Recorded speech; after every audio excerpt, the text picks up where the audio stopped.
Hello, everyone, and welcome to the finale of Napoleon Total War. I did have to split this episode in two because it just got a little longer than I anticipated, so sorry. That was just bad planning on my part. But yeah, we're just going to pick up right where we left off at the end of the last episode. So, without further ado, let's get right back into the campaign.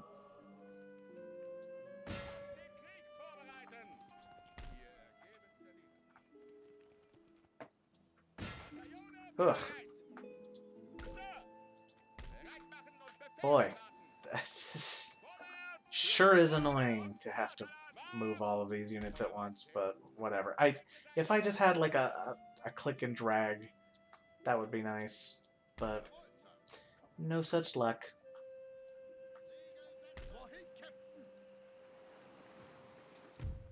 Ooh, hadn't counted on that. Okay, and then actually you guys drop further into England. Cool. Okay, so now they'll be able to. They should, in theory, be able to meet up either at Cardiff or London, depending on the strategic situation at the time. And how are you doing? 3 turns until surrender. They are not doing well. So that is great. They won't last much longer. And our armies are now fully replenished. So let's see. How many armies do I actually have in Great Britain? 1, 2, 3, 4, 5. 1, 2, 3, 4, 5, 6, 7, 8, 9, 10, 11, 12. And I have 10, 11, 12, 13, 14. Okay, so I can send, let's send 4 of these ships down to, what?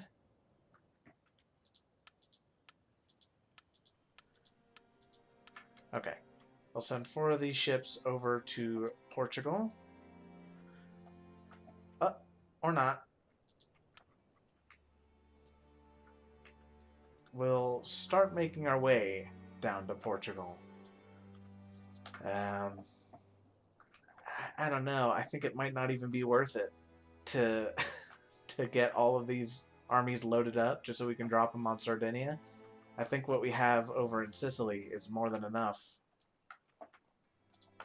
Whatever. I'll just prepare to have them dropped and we'll get them moving. Um, we'll put Sicily or Sardinia under siege as we are in Sicily right now. And then we'll just keep moving our armies so that if they feel like they can't even handle this much, then they'll be even more dismayed when we drop 8 more armies on their heads or whatever. So, yeah, let's go. Uh, Now, see, when you put an army under siege, they do lose troops over time. The longer they're under siege, it's very short. Like, it's not a whole lot, as you can see. Like, most of these units are pretty close to full still, even though we've had them under siege for a couple of turns. I wonder if, in theory, you could, like, put them under siege for a turn, lift the siege for a bit, put them back under siege just to reset the timer, and literally just grind them down that way. But that would take far too long. If I were going to do that, it would be in an experiment save file, not here. Another British spy was detected. Sicily has been destroyed. Okay. Now let's get all our armies ready to go to move against London. This is going to be quite a micromanagement project. Oh, no, no, no, no, no, no, no.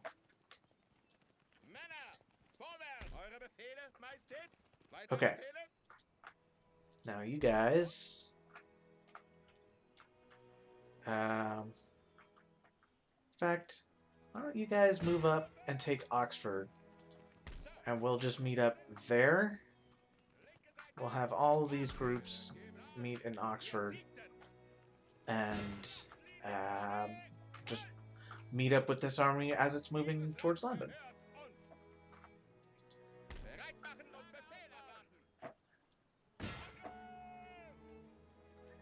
And I wish there was a way to occupy a town without raiding it. Like if there was like a raid mode that you could switch on, that'd be cool. But oh well, I don't think this game is likely to be updated anytime soon, so I'll just have to live with it. It's just a minor thing, and it makes me feel bad that we're, completely destroying these towns on our way when I really just want to snuggle up and, you know, just occupy them for a bit. In fact, these troops are still at full strength. Let's just go ahead and meet at Oxford.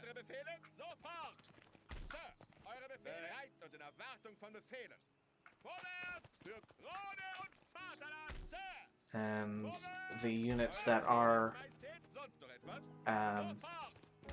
their movement points are used up, they will have enough to make it to London. My goodness. I have to say, if I were Great Britain right now, I would be massively regretting not doing something earlier in the campaign. That's pretty scary, even if it is all militia. Okay, so you guys are not yet replenished. So let's just have them sitting around the dockyard, and we'll prepare to load them up when they are replenished, which shouldn't take too long, just maybe a turn or two.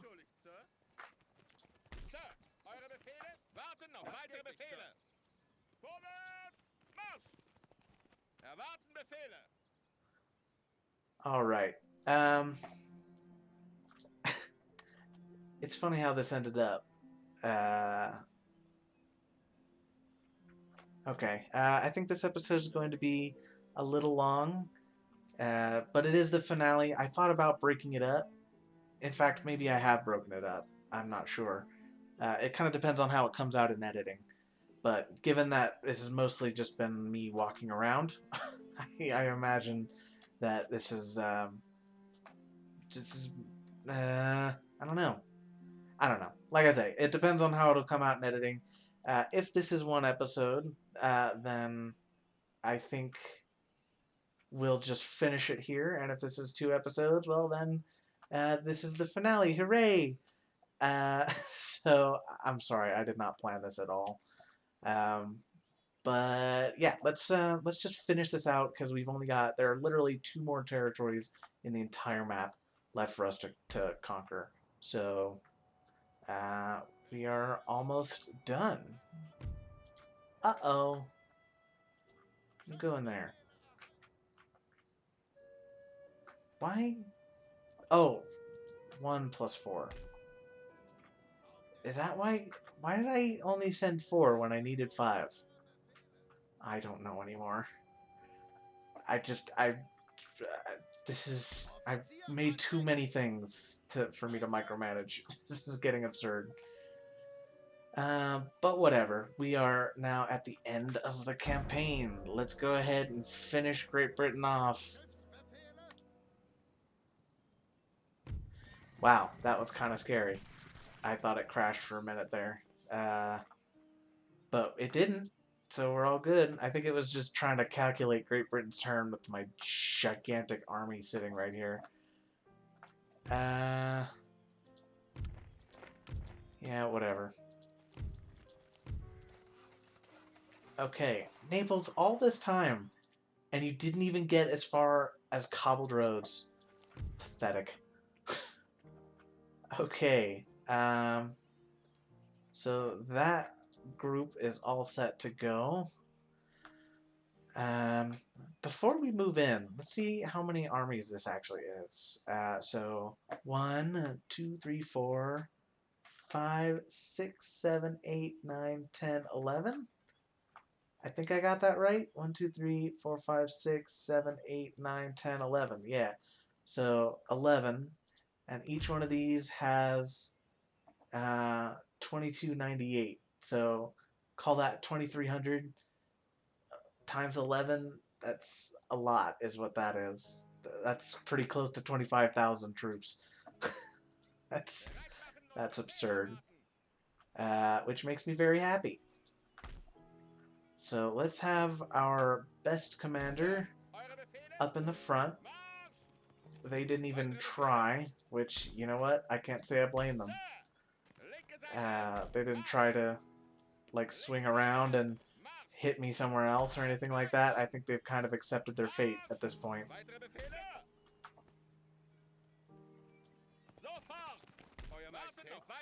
Maybe that's why that turn took so long, is that was Britain just trying to think really hard about what it should do in the face of this. Which, I mean, there's really not much you can do with something like this. Actually, do you have any backup? No, they don't. So, no point in forcing their armies away or anything like that.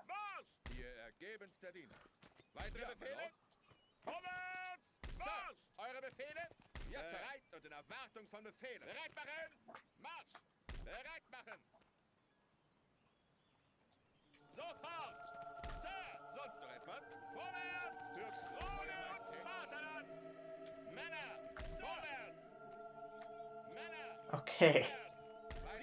How are you feeling now, Britain? Not so good. Honestly, that balance of power was more in their favor than I expected it to be. Alright. At long last, they declared war on us years ago, and now we've finally taken Great Britain out. And it was one continuous war, too. They would not make peace with us since they declared war. So, yeah, there's the end of that. Now we set about the business. Oh, shoot, I even forgot to bring one of my armies over. I mean, it's not like it would have made all that much of a difference, but oh well. Man, that must be terrifying to be sitting at some high point in London and just see this massive horde of Austrian troops just come swarming towards you. And also knowing that, you know, your entire army, like your entire country's army, doesn't even stand up to a portion of the Austrian army.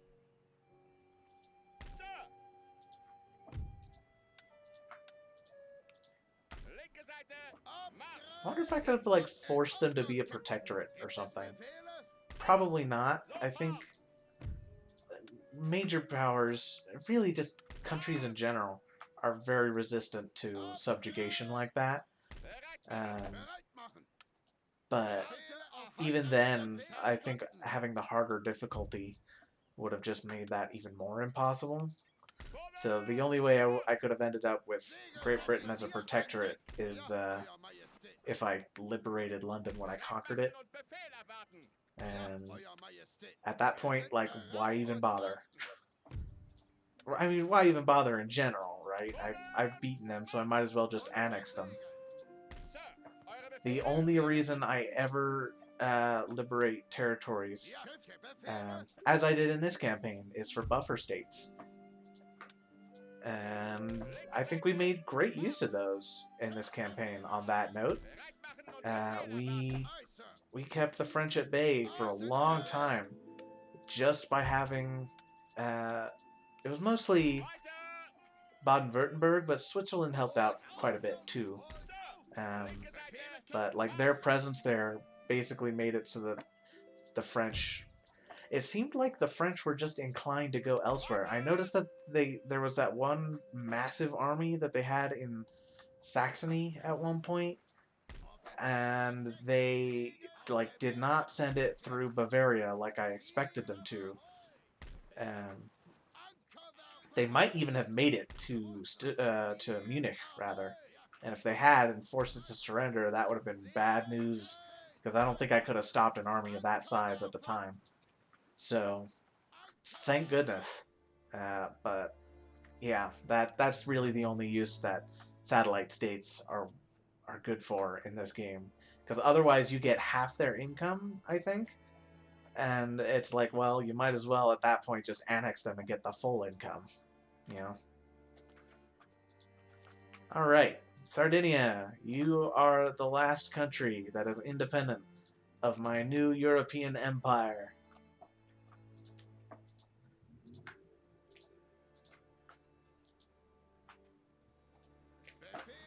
And that shall not be allowed to stand.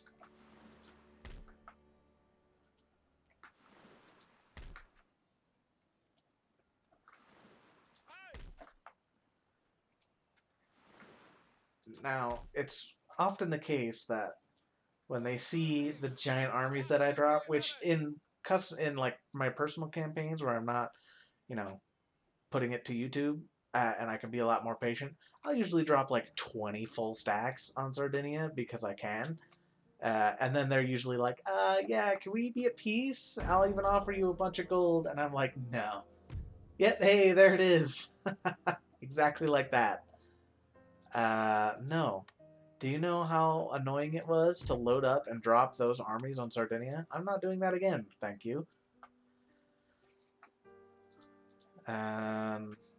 What? Do they not have an army? They don't have an army. What? I've never seen that before. Usually they have something. It's like sometimes I've seen it go as low as a half stack, but I've never seen them literally just not have an army at all. What happened? I wonder if they just like disbanded it because they knew they... No, the AI is not that smart. I was thinking maybe they disbanded it because they knew that they couldn't fight us anyway. But I don't think that's how that works. Look at that. That's just like... That's probably the minimum unit that you can possibly have. Like this bar is probably divided into little chunks of that size. So that's just the minimum that you can have, representing the fact that they have guns. And that's it. But this is it. This is the last battle of the campaign. In celebration, I suppose we might as well just go ahead and fight this one in person. It's going to be trivially easy, though. But yeah, let's go ahead and take the last independent state in Europe. Personally, I wonder if we had kept up the siege for long enough, I wonder if they would have just surrendered outright and just, like, not even put up a fight, or if they do what the AI usually does, and when there's, like, 1 or 2 turns left, they would have tried to sally out and break the siege. I imagine they probably would not have just sat there. Usually the AI tries to put up some kind of fight, but the rebels in Provence managed to put up a fight. Or, no, I'm sorry, I got that backwards. They actually did just straight up surrender without putting up a fight. And that's, I think, at least part of what broke that army that ended up all wonky, is they surrendered and it somehow broke whatever was controlling the campaign. Probably like some trigger for the surrender broke or something. I don't know what happened. I've never seen that happen before. But whatever the case, with such an overwhelming advantages we have here, I don't know that... It's hard to say, really. I don't know that they would or would not have surrendered.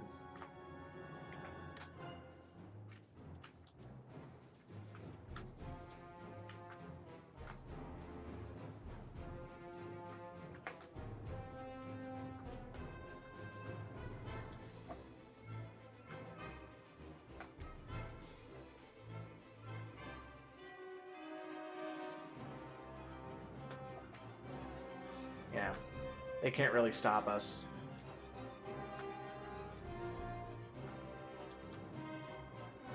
Glorious victories, huh? Is soon to be. But they have inflicted more casualties than I would have expected.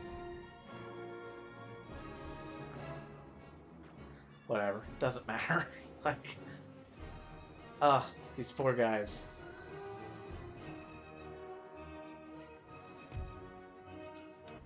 Just put them out of their misery.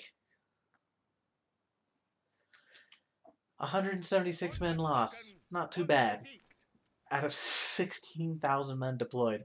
My goodness. Awesome. We did it. That is all of Europe subjugated. Unless I've missed something somewhere and I've been building up all this hype for nothing. Nope, we did it. We conquered all of Europe. Woo! Awesome. All right. Well, that was an interesting campaign. I had tried a militia only as Austria once before, and it was really difficult. And even this one kind of had me on the ropes a few times, particularly when, we were, uh, I think we were getting pushed back by France at the time, like France and Spain and the Ottoman Empire, and it was just chaos. But we did it. We've now, in my opinion, Austria is the hardest country to play as in this game. In order from easiest to hardest, it's Great Britain, Russia, um, France, Prussia, Austria. That's my experience for ranking. And militia only, it just added that extra layer of your armies are not the best quality. In fact, they're the worst quality they can possibly be and still be effective. Um, but we overcame it, and now we've conquered all of Europe. I might do other campaigns in the future if there's any interest in it. I don't know. I might just do it from I don't know. That all depends on what the future holds. It probably won't be another militia only unless there's more interest in it. It might be something like foot soldiers, like line infantry only, or artillery only. I've done a couple of those runs too, just for the heck of it. Um, but yeah, like I say, we'll have to see how it goes. On the next one, I plan to play Creeper World 3. I got that on a good deal on Steam. It's been a couple of weeks now. Um, it was like back in November, so I guess more like a couple of months. But yeah, that's the plan. Is Creeper World 3? That'll probably start going up relatively soon. I want to give some time for me to record a bunch of episodes just so I can make sure I have a continuous stream. So yeah, that's what's gonna happen next. So keep an eye out for that. And thank you so much for joining me on this campaign of Napoleon Total War. I hope you enjoyed it. And until we start off with Creeper World 3, I'll see you later.